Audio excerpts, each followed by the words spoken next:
there's a few of those types of guys. I would say Henry McGrew would be one of those guys. Mikey Dudek would be one of those guys that I think probably weren't as highly recruited as I would have thought, or maybe committed early and just never wavered, so there wasn't just an influx of offers late. Tito Nebo was one of those kids. Tito was our first commitment in late February, and a lot of people came in and tried to get him to sway. He had an unbelievable senior year and never swayed. Did he have any other Big Ten offers? Not when he committed. So, okay, so if it came later, why?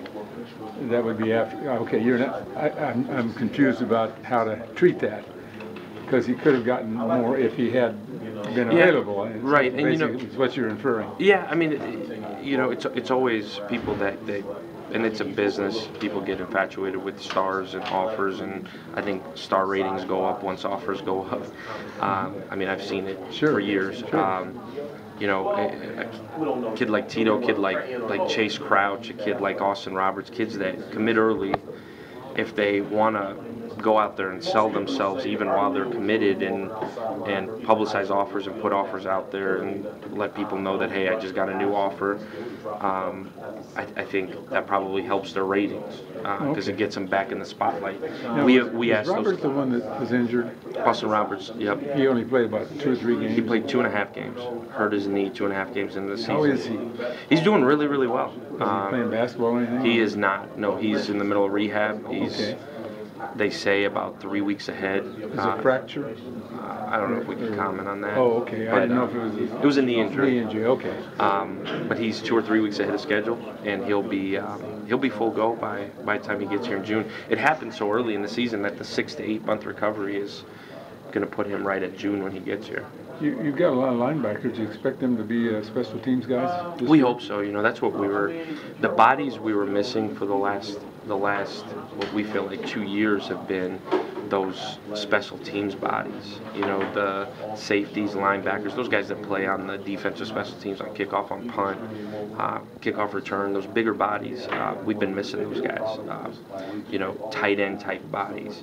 So we're excited about it. We had to get 3 because of that exact situation where whether guys were banged up or not, we just needed some more bodies.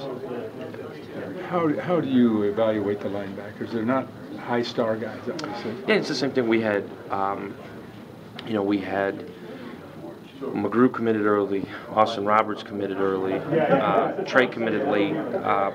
You know, to me, McGrew and Roberts are both really, really good players. You know, they're always, when they're on the other side of the ball, where I didn't recruit them, it's like, you know, would I really push for that kid? That's how I look at it. I would have pushed for both those kids. I think, you know, Henry had the 2 offers that were close to his house. He had Kansas, he had Iowa State, both within 2 hours of his house. Yeah. We felt like that was a big get for us to go down there and get it. I mean, that kid is a big kid, 6'3", 225, can run. Anybody that watches his film could tell you, hey, he's a heck of a player.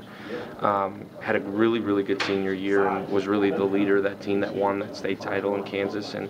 And Austin had an unbelievable camp. You know, Austin's a kid from Wisconsin. The assumption is every kid from Wisconsin goes to Wisconsin. He came up here on a Tuesday. He went to camp on a Saturday at our place up at Barrington. Came up here on Tuesday to see the campus, committed before he left. He was supposed to go to camp at Wisconsin on Friday. He didn't go. You know, we told him, hey, if you're committing, you're committing. You're done. So those 2 kids, you know, it's the same thing. You know, I had the same conversation with Matt Daniels the other day. They don't have a ton of offers. That's always we evaluated those kids really early. We got on them really hard, really early. They came here. If they would have played their senior seasons, a lot of people said that about Chase Crouch. If Chase Crouch would have played his senior season and waited to go somewhere after his senior season, he'd have all kinds of offers. I think he'd have as many as anybody in the country. But you know, once those kids commit, we don't ask them to publicize offers. I mean, when Malik Turner gets here, sit down with him and ask him how his fall went and who all came in and offered him. And that's not for us. He's the most underrated player in this. Yeah, in this absolutely. squad. Absolutely. Out of the whole group. Absolutely. Malik Turner's going to be a special player here. And like I said, when he gets here, Wish you had him here in the spring. There's no doubt. But he's a heck of a basketball player. Yeah. So he's the heartbeat of that basketball team. And like I said, when he gets here, sit down with him and ask him who came in and offered him. I think you're going to sit here and be shocked.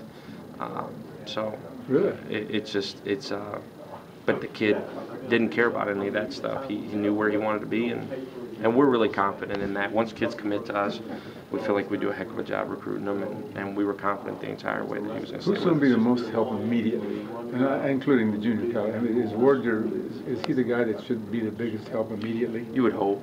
Jihad, you know, obviously the defensive struggles are no secret. We need some help up front. I think Jihad. I think probably Carroll Phillips. Really? From a pass rushing standpoint. Leo, okay. Outside linebacker, Okay. boundary outside linebacker. Geronimo Allison in a big way, and Tyrin in a big way.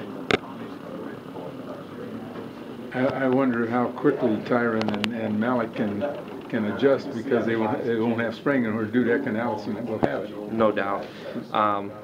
There's a lot of spots open. Yeah. You know, so they got to come in, have big summers, and those quarterbacks got to help them through, teach them, and I think Malik will come in really good shape, just because he'll be coming off of basketball and he'll be ready to go. Tyrin is going to be big for him this spring to get it done. You know, one in the classroom and two in the workout area. I mean, he's got to come in shape and ready to go. He has to, or he's not going to be able to compete right away.